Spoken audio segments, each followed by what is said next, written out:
Bonjour les amis, bienvenue dans cette nouvelle Actu du Geek. Alors on va parler d'un sujet dont j'ai déjà parlé, et oui, la PS5 Pro, elle revient encore, c'est Noël, tous les ans c'est Noël, et bien, tous les ans la PS5 Pro revient avec ce fameux brevet qui a été déjà dévoilé en 2020. Mais je vais préciser certaines choses et il y a quelques nouveautés dessus, en particulier comme quoi il y aurait peut-être un second GPU spécial rétrocompatibilité.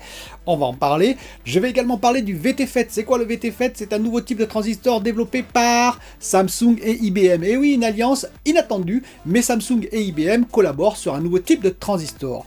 Et je vais également parler comme quoi Nintendo aurait posé des brevets. J'en ai parlé déjà dans ma dernière vidéo, mais plutôt côté aspect jeu. J'étais très intéressé, très hypé par le futur jeu Zelda Breath of the Wild 2 qui va arriver. Et donc ces nouvelles fonctionnalités, ces nouveaux gameplays qui vont être mis à disposition. Oui, mais il y a plusieurs commentaires qui m'ont interpellé pour me dire « Attends, tu n'es pas un peu surpris quand même et un peu inquiet que Nintendo dépose des brevets sur du gameplay, sur du jeu ?» Eh bien, je vais y répondre tout de suite.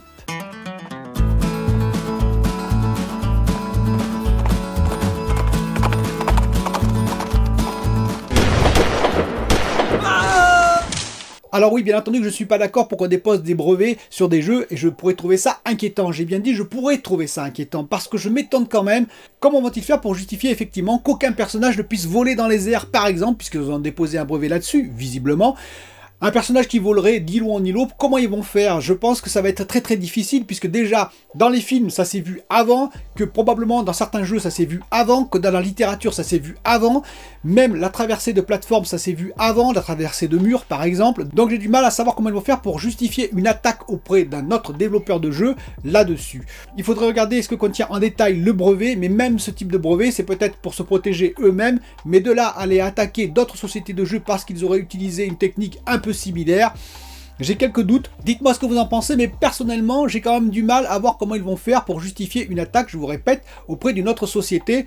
Ça va être extrêmement difficile, il suffit d'un simple petit changement pour qu'effectivement la société en question dise « Regardez, ce n'est pas pareil que le jeu original » et je pense qu'ils gagneront le procès en question. Et d'ailleurs, je pense qu'il y a pas mal de brevets qui doivent exister équivalents dans d'autres sociétés de jeux, mais dont on n'a jamais su l'existence, parce que tout simplement, c'est inutile d'aller attaquer notre société parce qu'ils auraient fait quelque chose de similaire avec votre propre jeu, parce que vous allez forcément perdre. Dans le domaine artistique, c'est très difficile de pouvoir associer une propriété intellectuelle complète sur une œuvre, par exemple musicale. Il y a beaucoup d'œuvres musicales où il y avait des tendances qui étaient quand même assez similaires, et pourtant, il n'y a pas eu de procès retentissant. Il n'y a que quand il y a une copie totale, évidemment, qu'il y a des procès et que les procès sont gagnés. On va parler maintenant du VTFET. C'est quoi le VTFET? C'est un nouveau type de transistor développé par Samsung et IBM. Donc une alliance assez intéressante parce que vous savez que IBM va être en alliance aussi avec Intel. Et bien visiblement, IBM n'est pas qu'en alliance avec Intel, il est également avec Samsung puisqu'ils ont développé un type de transistor assez révolutionnaire. C'est quoi? Eh bien c'est tout simplement la disposition de transistors qui serait superposée verticalement. Je vous ai déjà parlé du FinFET en particulier, c'est-à-dire qu'avant on avait des transistors qui étaient mis à plat sur le silicium, sur la plaquette de silicium.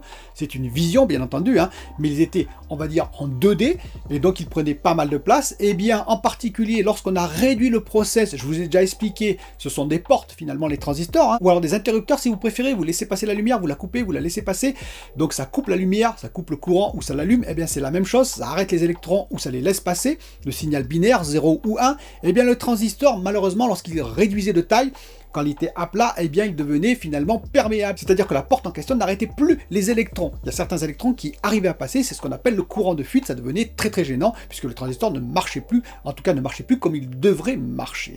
Et on a réussi comment à améliorer tout ça alors qu'on réduisait encore le process, grâce à la verticalisation des transistors.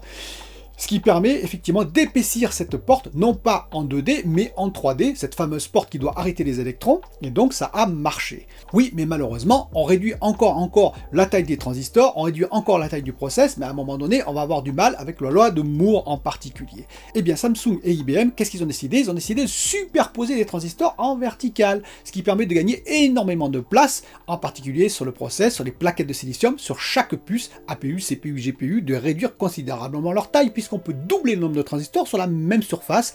Ça permet également de réduire de 85% la consommation à transistor égal, bien entendu. Donc c'est une vraie avancée pour l'avenir, je dis bien pour l'avenir, car bien entendu, aujourd'hui, on n'en est qu'au prototypage, on n'en est qu'en phase de R&D. Avant que ça arrive en production, il faudra quand même quelques années, mais c'est intéressant parce que Samsung, qui était un peu derrière TSMC, a peut-être pris un petit temps d'avance pour dans quelques années, c'est-à-dire marquer un grand pas pour les futurs process. Venons-en maintenant à l'info PS5 Pro. PS5 Pro revient à Noël comme chaque année. Donc une PS5 Pro éventuellement 2023-2024. Il y a beaucoup de personnes qui disent oui, mais elle sera peut-être en dual GPU, c'est-à-dire grosso modo 2 GPU distincts et non pas un seul GPU dans l'APU en question. Alors c'est là que je mets un petit bémol depuis longtemps, c'est-à-dire que pour moi il n'y aura pas 2 puces séparées, mais bien une seule puce et on va en discuter ensemble. Pour revenir aux bases, la PS5 c'est 308 mm², la puce, l'APU en entier, en 7 nanomètres. Ça voudrait dire à peu près 159 puces bonnes avec une défectivité donnée, je vais prendre ça comme base sur la plaquette de silicium. Si on passait en 3 nanomètres la même puce, on serait à 102 mm², et oui, on peut intégrer 3 fois plus de transistors en 3 nanomètres environ, donc on passerait à 102 mm², ce serait juste énorme en termes de nombre de puces gagnées. On pourrait également gagner 25% en vitesse ou alors 45% en consommation, c'est très important ce chiffre. Bien entendu, l'APU de la PS5 Pro ne va pas se contenter de ça, c'est-à-dire que grosso modo, ils vont gagner les 45% de consommation, ils vont les ramener en augmentant le nombre de transistors pour avoir à peu près la même consommation qu'actuellement, et donc augmenter la puissance plutôt de 45%. On peut estimer à peu près à ce chiffre. Plus le RDNA3, comme je vous ai déjà expliqué, 50% de gain. On aurait donc à peu près 10.28 teraflops, on passerait à 15 teraflops environ avec le process, et on passerait à 22,5 teraflops avec le RDNA3. Ce sont des chiffres estimatifs, bien entendu. Mais si on regarde côté PS4, PS4 Pro, je vous rappelle 2013-2016, on est passé de 28 nanomètres en 16 nanomètres, c'est très important déjà, et on est passé à peu près de 1,85 teraflops à 4,2 teraflops, soit une augmentation de 2,27 en termes de puissance. Là, on serait à une augmentation d'un peu plus de 2 fois, on serait à peu près dans les mêmes chiffres. Et qu'est-ce que ça donnerait si l'APU était monobloc, monochip comme on dit, c'est-à-dire s'il n'y avait pas séparation de GPU comme il est dit dans ce fameux brevet. Eh bien si on devait passer à 22,5 teraflops environ, eh bien ça veut dire qu'on augmenterait à peu près de 2,25 le nombre de transistors. Et oui, parce que même le RDNA3, ça va pas se faire gratuitement, c'est une augmentation de transistors, c'est une architecture différente, mais avec quand même beaucoup plus de transistors qu'avant. Et bien entendu, en termes de process, si on veut gagner en puissance, on va également augmenter le nombre de CU, probablement le nombre de compute units et autres. Donc on aurait potentiellement une puce qui aurait 25 fois plus de transistors que la PS5 actuelle, l'APU, et on serait à peu près à 231 mm² au lieu des 308 mm², donc quand même une sacrée réduction en termes de taille, en 3 nanomètres, je précise. On aurait donc par plaque 219 puces bonnes, avec bien entendu la même défectivité qu'avant, c'est-à-dire la défectivité que j'ai pris pour la PS5 classique, 219 puces bonnes au lieu de 159 puces bonnes. Oui, et alors donc on réduirait le coût de 33% potentiellement, puisqu'on a plus de puces bonnes, donc chaque puce coûterait moins cher, sauf que ne faut pas oublier quand même que le 3 nanomètres, le process 3 nanomètres va coûter très cher, 18 000 $ à peu près la plaquette, c'est une estimation, alors que le 7 nanomètres en 2023 coûtera probablement 8 000 $, voire un peu moins. Ce qui fait qu'en 7 nanomètres, chaque puce qu'on sort pour la PS5 coûtera en 2023 50 $, environ, avec 159 puces bonnes par plaquette, 219 puces bonnes par plaquette en 3 nanomètres, à 18 000 $ la plaquette, et bien là ça fera 82 $.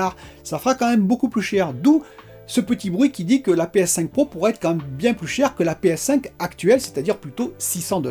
Et si on passait en dual die, c'est-à-dire si on passait en deux puces séparées, 2 GPU séparés, c'est là que le brevet en parle, c'est-à-dire un GPU externe, un autre GPU externe. Alors déjà, en termes d'APU, ce serait un peu plus compliqué parce que je vous rappelle que l'APU, c'est quand même monobloc. Mais admettons qu'on ait un GPU externe et un autre GPU externe, 2 GPU séparés, qu'est-ce que ça donnerait? Eh bien effectivement, en termes de surface, si on avait le même type de GPU, c'est très important de le dire, on serait divisé par 2. Ça donnerait donc 496 puces bonnes, c'est important de le dire, donc ça donnerait 248 puces pour la PS5 Pro, parce que, bien entendu, il faut 2 GPU pour composer une PS5 Pro, donc on divise le 496 par 2, 248 potentiels PS5 Pro qui sortiraient d'une plaquette de silicium, ce qui réduirait le coût à 72 $ au lieu de 82 $ annoncé tout à l'heure pour un monochip PS5 Pro 3 nanomètres. Alors oui, c'est une réduction, mais ça pose quand même plusieurs problèmes. Premièrement, il faut savoir que bien entendu, ça a déjà été fait, AMD l'a fait, le fait en particulier pour les CPU et va le faire pour les GPU avec le MCM, le Multi-Chip Module, et avec le Infinity Fabric. Le Infinity Fabric, c'est un bus qui permet de relier les différents modules externes, les différentes puces externes entre elles pour communiquer de façon efficace. Oui, mais il faut effectivement programmer ce Infinity Fabric, il faudrait un Infinity Fabric spécifique peut-être à la PS5 Pro, à voir si ça va être fait effectivement dans leur futur GPU, AMD va le faire, et donc effectivement PlayStation pourrait utiliser cette technique pour leur propre PS5 Pro. Maintenant, ils pourraient utiliser une autre technique peut-être plus intelligente, Plus facile à mettre en place finalement, c'est la technique qu'ils ont utilisée pour la PS4 Pro, c'est-à-dire la PS4 et la PS4 Pro. Quelle a été la différence? Eh bien, ils ont simplement doublé le GPU en interne, c'est-à-dire dans la même puce. Ce n'était pas deux puces séparées, c'est très important de le préciser, simplement par design. Ils ont doublé le nombre de compute units. En plus, ils ont augmenté un peu la fréquence sur la PS4 Pro. Et ils avaient la possibilité de désactiver la moitié qui avait été rajoutée à tout moment si on avait un jeu PS4 classique pour éviter tous les problèmes de framerate. C'est-à-dire si on prend une console plus puissante, il ne suffit pas de mettre le jeu dessus et ça va tourner tout seul. Non, il faut une adaptation parce qu'on peut avoir des mouvements qui soient erratiques, beaucoup trop rapides, mal calibrés en fonction de comment ça avait été calibré sur la PS4 d'origine. Et donc là, finalement, ils auraient la possibilité pour la PS5 Pro, effectivement, par design, de dupliquer, pourquoi pas, le nombre de CU, c'est un exemple, comme ils ont fait pour la PS4 Pro, d'augmenter un petit peu la fréquence grâce aux 3 nanomètres, parce qu'on peut augmenter un petit peu la fréquence, et de pouvoir désactiver toute cette partie supplémentaire qui serait dans un même APU. Par design, bien entendu, ça se fait très facilement. Alors j'ai entendu aussi rétrocompatibilité, c'est ça qui est intéressant, c'est-à-dire une puce finalement qui serait plus grosse en termes de GPU pour tout ce qui est rendering, pour tout ce qui est bien entendu asset, 3D, etc. dans les jeux actuellement, une puce plus puissante que celle de la PS5 classique, et à côté notre puce hardware dédiée spécialement pour la rétrocompatibilité, qui viendrait peut-être également épauler, pourquoi pas l'autre GPU. Si on ne fait pas de la rétrocompatibilité, ben là j'ai plus de doutes. Pourquoi j'ai plus de doutes? Parce que je vais vous rappeler des chiffres. Alors c'est des chiffres qui ont été plus ou moins contestés à l'époque sur la Xbox One, c'était avant le Game Pass, c'est important de le préciser, mais il y a des études qui ont été faites qui montraient que seuls 2% des joueurs apparemment utilisaient la rétrocompatibilité de la Xbox One vers la Xbox 360 et même la première Xbox. PlayStation en plus ce sera exactement la même chose, c'est-à-dire que si la console sort en 2023-2024, on aura 10 ans d'existence de jeux PS4 qui sont eux rétrocompatibles sur la PS5, effectivement la PS5 fait tourner les jeux PS4, donc la PS5 Pro le fera également, et donc on a 10 ans déjà de catalogue de jeux PS4. Est-ce que c'est utile d'avoir des jeux PS3, PS2 et première PlayStation du nom? Je n'en suis pas certain, bien entendu, je sais que parmi vous, il y en a qui jouent à ces jeux-là et qui aiment ces jeux-là, mais je parle d'un point de vue financier, d'un point de vue marketing stratégique, est-ce que le prix en vaut la chandelle? Ça n'est pas certain car ça va complexifier le design, tout ça pour un peu de rétrocompatibilité pour quelques personnes, entre guillemets, c'est-à-dire que sur les 120 millions, bien entendu, d'utilisateurs, par exemple PS4, il y en a peut-être 1 million ou 2 millions qui font de la rétrocompatibilité, surtout sur la PS5 en l'occurrence, vis-à-vis de la PS3. Il y aura peut-être 1 million de personnes qui voudraient faire jouer des jeux PS3 sur la PS5, PS5 Pro. Est-ce que ça vaut vraiment le coup de le faire? Je n'en suis pas du tout certain. Bien entendu, je peux avoir des surprises et je peux me tromper. D'autant plus que contrairement à la PS4 Pro, PS4, ça créerait une distorsion entre la PS5 et PS5 Pro. Et oui, si vous ajoutez une puce rétrocompatible dans la PS5 Pro et qu'elle n'est pas dans la PS5, eh bien ça veut dire quoi? Ça veut dire que les possesseurs de PS5, qui seront quand même, j'espère, un peu plus nombreux d'ici 2023, ne pourront pas faire de la rétrocompatibilité, alors que ceux de la PS5 Pro pourront le faire. Est-ce que c'est vraiment tout à fait ce que veut PlayStation? Parce que bien entendu, ça va commencer à crier dans les chaumières, j'en suis pas certain. Dites-moi ce que vous en pensez, et moi je vous dis à très bientôt pour une nouvelle vidéo.